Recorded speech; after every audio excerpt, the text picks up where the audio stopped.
it's weird, you know, coming back to where you grew up, because it just seems more than ever for me, it seems so foreign. It seems so distant, like another world.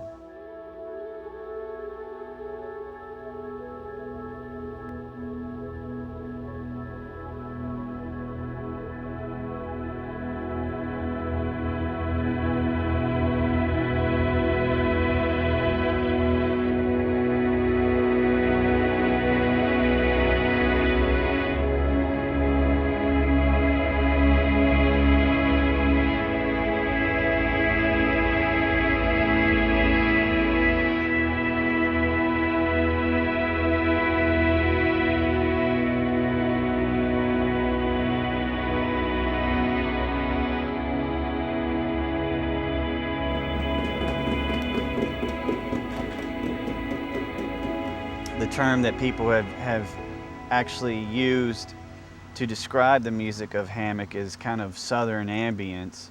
And I think for a long time I didn't want to admit that I was from this far in the South, this deep South, kind of small town, really small town thing.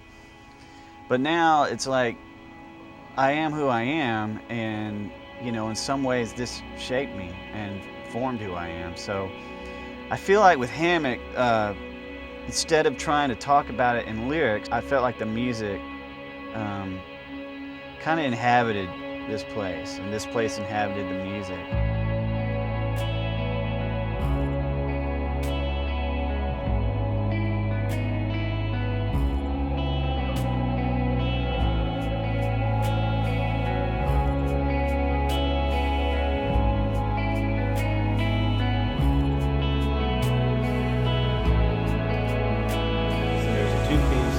Their choice, two-piece dark, two-piece white. Three-piece, same thing, comes with a roll. And there's the dinner two-piece, which comes with fries and a roll. And a dark and white. They also have really good fried okra. So, based on that, what would you like, Travis? I'm gonna be honest, I wasn't listening. This was our band hall here. We ended up painting all the walls black with like a bunch of cosmic imagery and everything. I remember the fan blowing on us and the music kind of, you know, filling up the atmosphere. I remember it felt so good.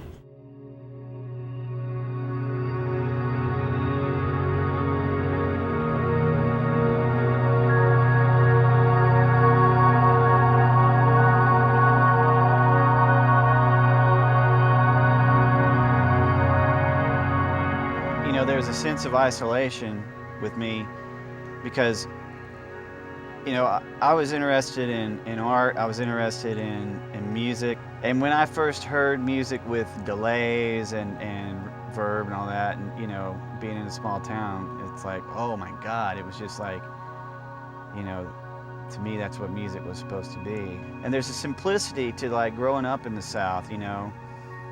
Like I can go out and sit by a river, or I can go out into the woods to escape some of the craziness. And even though I felt isolated in my head, culturally, and not maybe relating with some of the things that I was seeing, when I went to by the river or out in the woods or whatever, I didn't feel quite as isolated. I felt more connected to things. And that's why Hammock has felt a little effortless, because I feel like it comes from that very natural state where there's not a whole lot of, you're not forcing something. Yeah, this is the first house that I can remember, really. I think I came here when I was an infant. My mom tells me that one night she was sleeping in a bed, and then I was sleeping in my crib, and a cat burglar came in and crawled between us and took something off her nightstand and then left the house. So I think we moved shortly after that, just around the block. I took my first guitar lesson ever right up there. From who? I don't know, she's some hippie chick. I was real young, and I hardly remember anything except that I remember that playing guitar was no fun, because she had me learning all this Mel Bay crap. This building coming up is where I went to elementary school. This is where I went to school from 4th grade until I think 7th grade. And this is where I got caught selling weed to some of the older kids. Because this was a kindergarten through high school. So all the little kids could play with the big kids. You'd have to wear blue slacks, a white shirt with a tie on Monday, Wednesday, and Friday. And the tie was a red, white, and blue tie. You weren't allowed to flash the peace symbol. And your hair had to be cut above your collar, or else you got a demerit. And then if you got 3 demerits, you got detention. And in detention, you had to stand like this, you know, and your arms would just kill you. So let me just tell you about one of my teachers that I had here. She was talking about unconfessed sin and the dangers of hellfire. So I was walking up the stairs and I asked her, so you mean to tell me that if on the way up these stairs I stumped my toe and said a cuss word or a curse word, whatever, and then I fell down the stairs without confessing that sin, that I would go to hell? And she said, yes, you would go to hell. I couldn't last long at this school.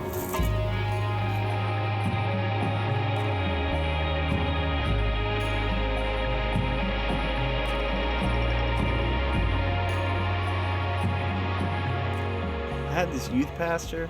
He had a friend who was sitting at the breakfast table drinking coffee and reading the Bible.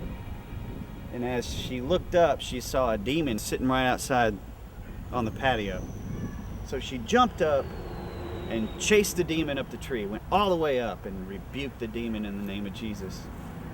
He told us his story. Oh, and they had monkey faces, like the Wizard of Oz flying around kind of monkeys. He used to tell me that there was a planet called Heaven one time. Wasn't that an episode of Star Trek? I think that was actually.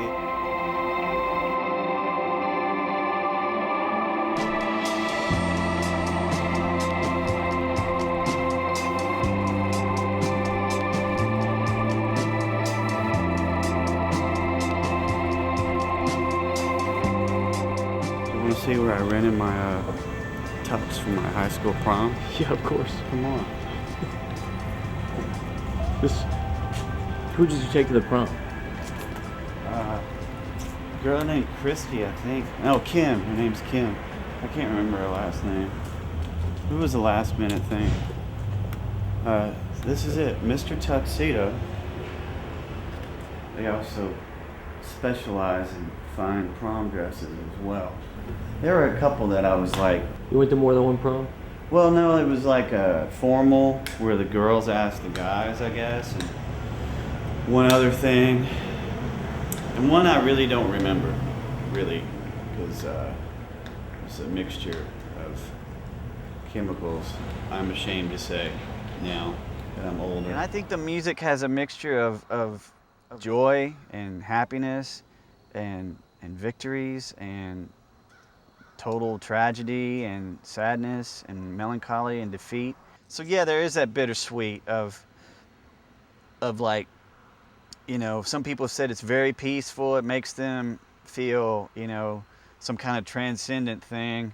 And another reviewer has said that it was very oppressive, and not in the sense that it made him sad, but that the difference in our ambient approach is that we pile it on. It's a little bit of a wall of sound.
a metaphor for your life? Crawling through tunnels? I don't know, man. It seems like a pretty good one. I crawled through this town. This is the South Arkansas Arts Center. Oh. Yeah, it was like a block and a half from my house. And my first, I guess, musical I saw was Oliver. And I saw it twice because I really liked it. I took classical guitar lessons here for a little bit with a guy who was actually a police officer. He used to always tell me to learn things in the book, and I never would. I would always come back with different things that I would, add to it. And he pulled aside my aunt, and this is nothing like some kind of arrogant thing or whatever, but he pulled aside my aunt and asked, does his family know that he's good? Because I think he's got the potential to create his own pieces and compose his own pieces. And when I realized that they weren't going to pay for lessons anymore, and I think it was affecting my schoolwork because that's all I want to do. Instead of learning more crap on guitar, he and I worked out a composition together that I had already started, and he notated it out for me. So that's a good memory. I had a little trouble with these guys when I grew up here. Yeah. So we'll go to the Spud Nut shop next. What's a Spud Nut? What? What? It's not a donut shop. It's a Spud Nut shop. What? Can you define the difference for me? I'm not sure. I've never really figured it out. Now that I've come back here as an adult, I'm still baffled by it. I don't know what it means. I just know that they're really good and taste better than the average donut. I can only say this logic would lead me to believe that because a spud is a potato, that somehow potatoes are involved. But is that not the case? God, I hope not, because it doesn't taste anything like a potato and a donut put together. My dad leaves early in the morning and comes back with a bag of Spud Nuts for everybody at Christmas. And it really is good. I mean, I really do think I taste the difference in it. It kind of sounds like the name of a character in a coming of age 80s movie. Hey, there's Spud Nut. Yeah. God answers an email, Travis. I just hope he doesn't forward an email.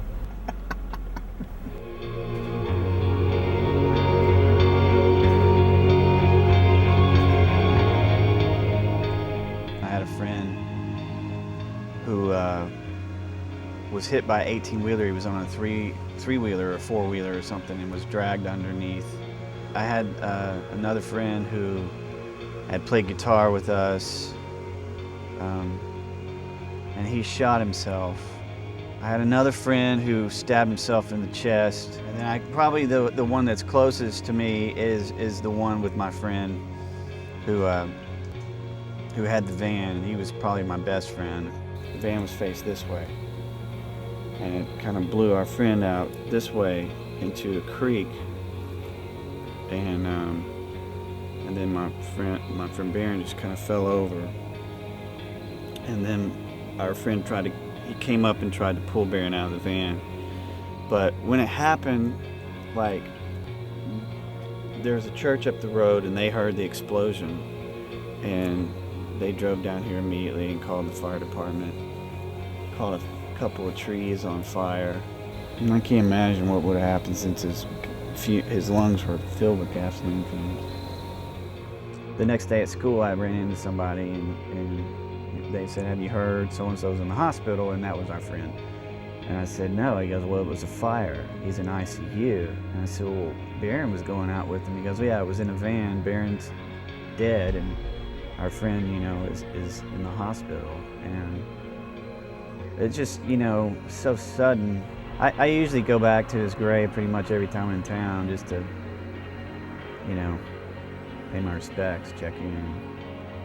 What I love about the South more than anything is that there are places to escape to, where there are big open skies and open space, and you can clear your head. I don't know, you just get a sense of something bigger than yourself. I think that's where it all ties together for me. I don't have any final thoughts or anything profound to say. I know that when I do come here, you know, I see all these places, I drive around, and I just know I just need to get out of here.